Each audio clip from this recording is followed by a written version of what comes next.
Ang pagkamatay ng isang pasyente matapos umanong hindi maabot ang agarang operasyon para sa brain hematoma ay muling naglantad sa malalim na kakulangan sa sistema ang pangkalusugan sa bansa.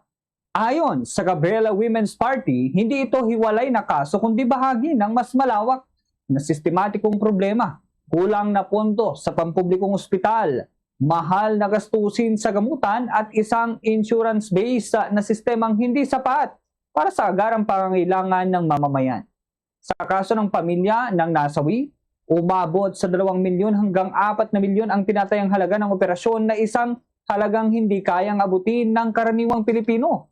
Dagdag pa rito ang issue sa PhilHealth, partikular ang 24-hour rule na umunay naging hadlang sa benepisyo na nagpapakita ng problema hindi lamang sa pulisiya kundi sa implementasyon at kaalaman sa mga ospital.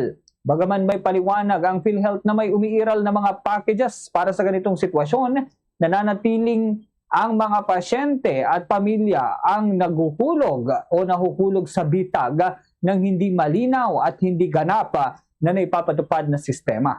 Ang insidente ay paalala na hindi sapat ang kasalukuyang modelo ng healthcare kung hindi nito kayang tugunan ang agarang pangangailangan ng tao. Higit sa lahat, nananatiling hamon ng pagtiyaka ng kalusugan ay tunay na magiging karapatan, hindi pribilehyo na nakabatay sa kakayahang magbayad o sa teknikalidad ng sistema. Yan ang ating Bombo News Analysis. Ako si Bombo Kervin Gamad, Basta Radyo Bombo! Basta Radio Bombo!